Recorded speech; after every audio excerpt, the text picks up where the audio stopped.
नमस्कार।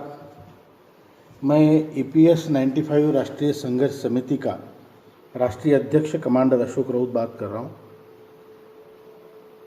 मैं अभी अपने सभी ईपीएस 95 पेंशन धारकों को, जो कि नेशनल एजुटेशन कमेटी या राष्ट्रीय संघर्ष समिति में कार्यरत है, उनके लिए कुछ संदेश देना चाहता हूँ। आप सबके प्रयत्न से, आप सबके एकता से और आप सबके आशीर्वाद से ये संगठन देश का एक बहुत बड़ा संगठन बन चुका है। 27 राज्यों में जिला स्तर पर हमारी कमेटियां बनी हैं और हमने अपनी पेंशन, जो हमारा लेजिटिमेट हक है, वो पाने के लिए हमने बहुत सारे आंदोलन किए हैं। 4 मार्च 2020 को आदरणीय प्रधानमंत्री जी से हमारी मुलाकात हुई हेमा मालिनी जी की अगुवाई में, और उन्होंने ये वचन दिया कि वो हमारा काम जल्दी से जल्दी करेंगे। अब इसके पश्चात आप सब जानते हैं, देश के सामने अनेक समस्याएं आई, जैसे कि कोविड है, इंटरनेशनल बॉर्डर्स पे डिस्प्यूट चल रहे हैं। इसकी वजह से शायद हमारे काम में देरी हुई है, लेकिन हमें पूरा विश्वास है, मुझे पूरा यकीन है कि जब आदरणीय प्रधानमंत्री जी ने ये कहा है कि हमारा काम होगा तो ज़रूर होगा। मैं आपसे रिक्वेस्ट करना चाहता हूँ कि थोड़ा श्रद्धा और सबूरी बना के रखिए, थोड़ा पेशेंस रखिए, हमारा काम जल्द ही होगा, ये मुझे पूरा विश्वास है। मोदी जी है तो मुमकिन है, इस पर भरोसा रखिए।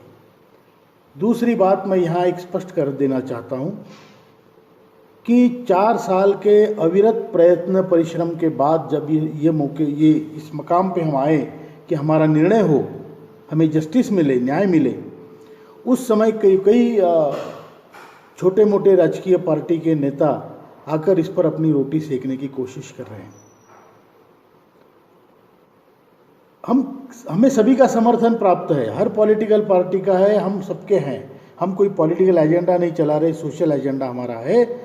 लेकिन कुछ लोग इसका फ़ायदा उठाने की कोशिश कर रहे हैं, अपना पॉलिटिकल लीडरशिप चमकाने की कोशिश कर रहे हैं। कई 1-2 लोग मैंने ऐसे देखे हैं जो वीडियो बनाते हैं और देश ईपीएस के नाम पे देश के बड़े बड़े नेताओं को, देश के सर्वमान्य नेताओं को गाली गलौज करते हैं, बुरी अभद्र भाषा में बात करते हैं। इसके लिए हमारी सम्मति कभी नहीं रही है, न रहेगी। हम शिष्टाचार से, शांतता से हमारा आंदोलन कर रहे हैं। तो ऐसे नेताओं से सावधान रहिए, वो हमारा हित नहीं कर रहे, हमारा अहित कर रहे हैं। कोई एक पॉलिटिकल पार्टी है, इंडियन यूनाइटेड समथिंग, और वो आके इधर बड़े बड़े नेताओं को गाली गलौज कर रहे हैं। आप अपनी खुंदक यहाँ मत निकालिए। ये सामान्य लोगों का, सामान्य अधिकार के लिए सामान्य लोगों की लड़ाई है, डेमोक्रेटिक या लोकतंत्र के हिसाब से चल रही है। उसमें आप अपनी टांग मत अड़ाइए। इससे आपका फ़ायदा नुकसान मुझे मालूम नहीं, लेकिन इतने 65 लाख वृद्ध पेंशन धारकों का नुकसान आप कर सकते हैं। ऐसे लोगों से हमें बच के रहना है।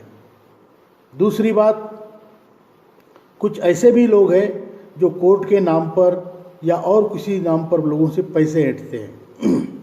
मैं आपको बता देना चाहता हूँ, नेशनल एजुटेशन कमेटी या राष्ट्रीय संघर्ष समिति किसी से पैसा नहीं मांगती। ये सोशल वर्क है, ये त्याग पर निर्धारित है, ये त्याग पर आधारित है, ये स्वार्थ पर आधारित नहीं है।